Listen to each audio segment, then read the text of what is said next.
everyone, Brian Hilbert here with Anglers Covey, coming at you with our Bug of the Month fly tying portion, where we're going to tie my Daysaver Baetis. This has been pretty much my go-to blueing olive imitation for a few years now. I've made some revisions to it over time, but this has been the final product for a while. Really durable and realistic looking mayfly nymph. You can use this pretty much before, during, or after the hatch.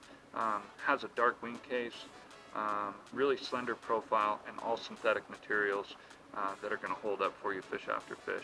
So really excited to share this one with you guys. Let's get into tying it. Alright, so let's get into tying it. For a hook, I got a Tiemco 101, size 22. That's my preferred size in the fall.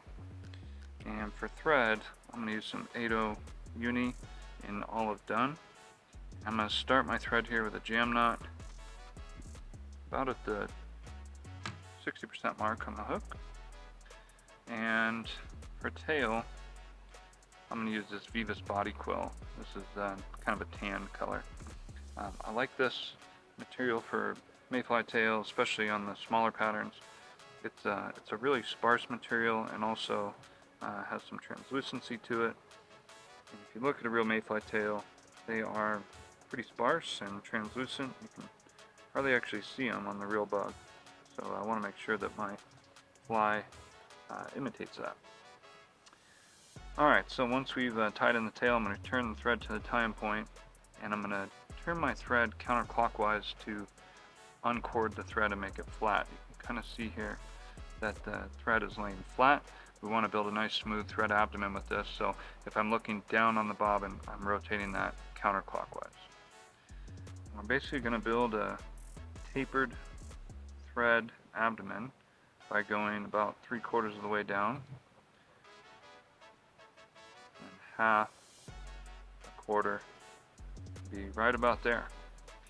And I'm going to uncord my thread again and use some touching turns just to flatten and smooth everything out. I'm going to get all the way to my tail, and I like to actually come underneath here and then turn my vise to the side using the rotary feature here. And I really like to do this during this step for a couple reasons, because what we're going to do next is cord this thread up. So we're tightening the thread like a rope. Same concept as before when we're laying it flat, except when I'm looking down on the bobbin, I'm going to turn it clockwise, and this will tighten it up. If I have my vise sitting like so, I risk my bobbin clanking and banging into my vise, the thread wanting to roll off the back and disturb the position of the tail. I can nick the point of the hook. If I turn it to the side like this with a wrap underneath the tail, pretty much eliminates all those hazards, and I can just do a quick spin of the bobbin, cord it up, and return my vise to normal position here. And now we're going to add segmentation with that thread by just palmering forward some open spiral wraps through that thread abdomen. And you can see there that adds a little bit of subtle segmentation. And once we return to the front, I'm going to uncord it and actually whip finish and switch threads here. And the reason I uncord it before whip finishing is if you've ever tried to whip finish really tight corded up thread, it tends to knot up and almost guaranteed to have a break on you. So whip finish that off. I'm going to take this opportunity to trim the tail about the length of the abdomen there. And I usually just eyeball it. You can see it's a nice sparse tail there off the back. Alright, for durability, I'm going to come in with some Solarez bone dry, and we're going to coat this entire abdomen. Now, this is going to do two things. It's going to make the fly much more durable, and it's also going to make the segmentation that we do with our thread pop a little bit. I like to let that soak for just a couple seconds and then just dab with my finger to try to get the excess off. And we'll use our UV torch and go ahead and cook it. Now that's going to make that abdomen pretty much bulletproof while you're fishing it, with the one exception. You're not going to want to grab this fly with your hemostats to pull it out of the fish's mouth. If you take your hemos and you try to grab it by the body here, it's going to crack all this resin and make it flake off and disturb it. Anytime I'm using hemos to pull a small fly, or any fly really, out of a fish's mouth, I'm always trying to grab it by the back of the bend here, just like where I have my scissors, kind of how you would have it sitting in your vise, and that'll make this fly last a really long time.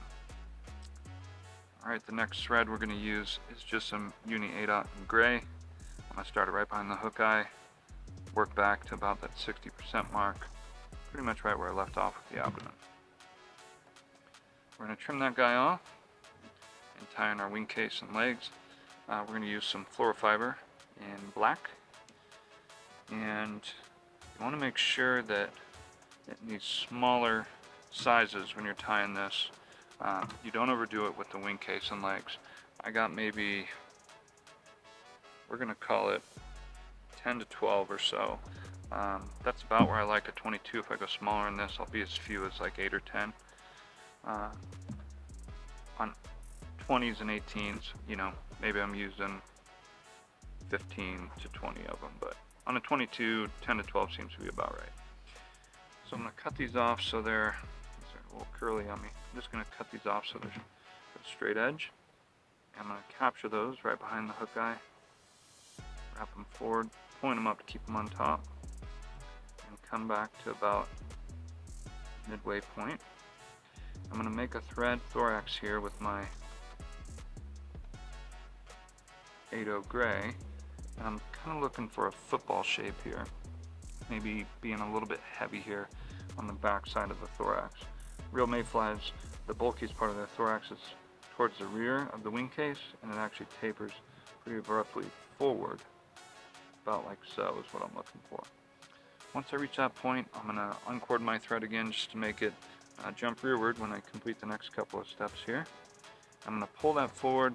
I like to turn and make sure that's about where I want it, which is about that 1/3 mark. That looks pretty good. I'm going to slightly pull these towards me and secure those on top of the wrap, give it another look. Now, when you're securing these Flouro fiber legs, especially on small flies, it's important to minimize your thread wraps. The biggest mistake I see, you know, I get folks will tie this pattern and send a picture to me, you know, kind of asking for criticism. And the number one thing that folks tend to get carried away with is making too many wraps here at the eye of the hook when they try to secure the wing case and legs. So I'm going to show you this tie-up procedure that I like to do that will give you a nice clean head every time. So I pulled that forward. I did one turn of thread and one turn only right there. I'm going to let my bobbin hang, and I'm going to divide these Flouro fibers evenly, just kind of eyeballing them. You can kind of do it by feel, but I want about half going one way, half going the other. I'm going to take and pull them to the far side of the hook as I grab my bobbin again, and I'm going to do one turn of thread, capturing those on the far side. Okay? I'll let go, take this other clump, and do a wrap, pulling those to the near side. Okay? So I got one clump on the far side and one clump on the near. Only using one thread wrap every time I secure a material will help make that keep that head pretty small. And then from here we're going to go right into a whip finish, and I like to take either a red or orange marker and color my thread here for no other reason than I think it looks cool. And we're going to do a 3 or 4 turn whip finish right behind the eye, snug it down tight, and we'll trim our thread. Now your legs won't always be in perfect position here, so you can kind of coax them where you want them. I'll sweep them back. I'm going to rest my scissors just a little bit beyond the wing case and trim. Coax those back down. Set those Flouro fibers aside for my next fly. I'm going to finish everything off with a little bit of Solarez bone dry again. Careful not to crowd the hook eye.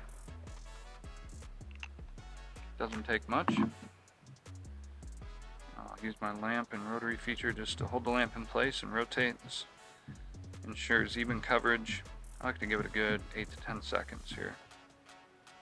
And that's it. That is the Daysaver Baetis, really, honestly, a simple tie, really quick, very durable. The whole fly features synthetic material. This is a fly that, you know, can stand up to catching 20, 30 fish and going right back in your fly box. That's one of the things I had in mind when designing it, was having it be really durable, and then also this really slim, slender profile.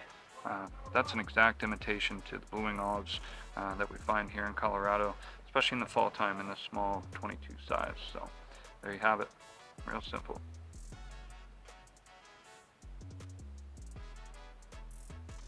Alright, so that's the Daysaver Baetis. It might take you a little bit of practice to tie them down into smaller sizes, as 22 and 24, but honestly, as far as small flies go, this is a pretty simple one. Like I said in the intro, really durable fly. Minimal materials. It's not going to cost you a lot of money to tie these. Once you get the hang of the thread work and the tie-off sequence, it's actually a really fast pattern. That's one of the main things I had in mind, besides just being durable, is I wanted to be able to crank out a bunch of these in a hurry and not be up for several hours the night before a guide trip. So it's kind of a guide style fly, if you will. This thing is full trout all over the Rockies for me for a long time. I tie a lot of these for clients and for guests, other guides at the shop. Really become a popular pattern here in Colorado and in Wyoming, and I know it's going to bring you a lot of success. So material list is down in the description below. If you have any questions about tying this pattern, or if you want to go on a guide trip with me, feel free to reach out or comment below. I'd love to have you guys out. All the materials are available here at the shop for purchase, and if you have any questions about tying it, anybody here would be happy to help you out. Looking forward to seeing you guys out on the water and in the shop. Thanks for watching.